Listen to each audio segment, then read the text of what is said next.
Congressman Ron Paul announced today that he won't seek re-election for his House seat, going all on in his 2012 presidential bid. Does this give Congressman Paul free rein to let loose and shake up the election?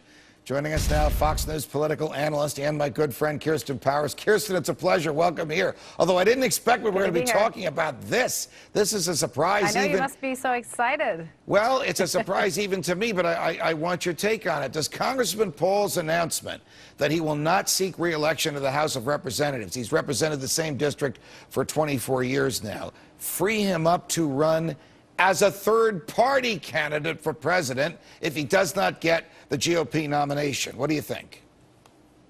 Well, I mean, that's not a theory that I've heard, but it's certainly something that could happen. I think what I would read into it on the surface is just that he's really serious about this race this time. You know, when somebody resigns from their seat to run, that shows that they are really going to put all of their resources into it, and you know, and so maybe we're going to see a more full-throated attempt on his part than we did last time. Who do you think will appeal more to the Tea Party wing of the Republican Party, Congressman Paul or Congresswoman Bachmann?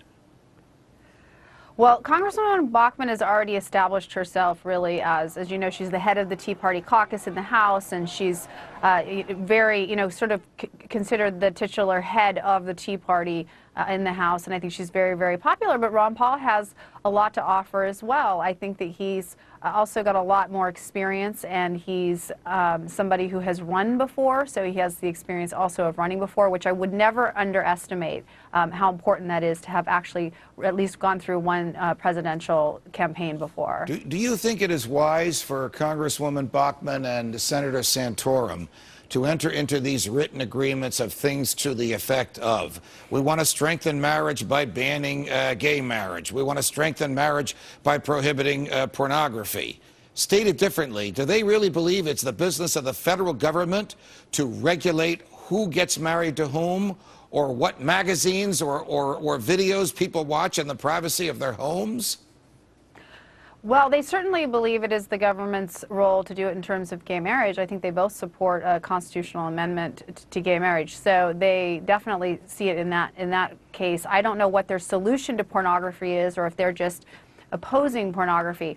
There is no downside to them signing these pledges, except there was some unfortunate language in this most recent pledge about slavery. But in terms of the core issues of gay marriage, for example, they lose nothing and they only gain among the voters that they're trying to reach out to. These are the positions of those voters, and they're just, you know, and they're also going to put other candidates into the position of, are you going to sign this pledge? And so it becomes pretty clear who the culturally conservative candidates are. Are you surprised that Congresswoman Bachmann is now 4 points, according to our colleague Carl Cameron, 4 solid points, meaning he's seeing it in more than one poll, ahead of Mitt Romney in Iowa? Or does Mitt Romney not care about Iowa, how well she's doing, because he's not even on the ballot in Iowa?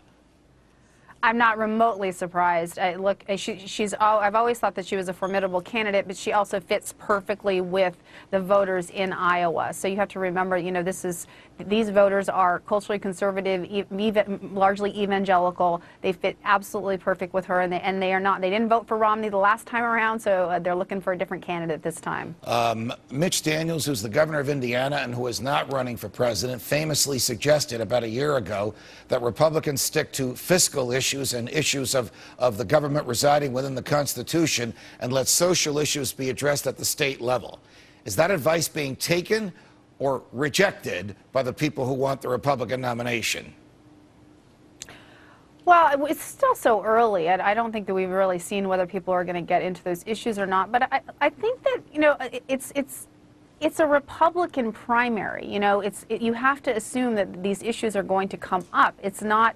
I think, you know, last time all of these questions were asked in debate. People are asked to take a position on whether they believe in evolution, on whether they believe, you know, it should be taught in schools, on what they think about gay marriage. I mean, these are just litmus test issues that are going to be asked, and it's very difficult for, you know, and obviously abortion, it's very difficult for any candidate to get out of the primaries without really holding the quote-unquote right position. Got it. Kirsten Powers, always a pleasure. Thank you for joining us. Thank you.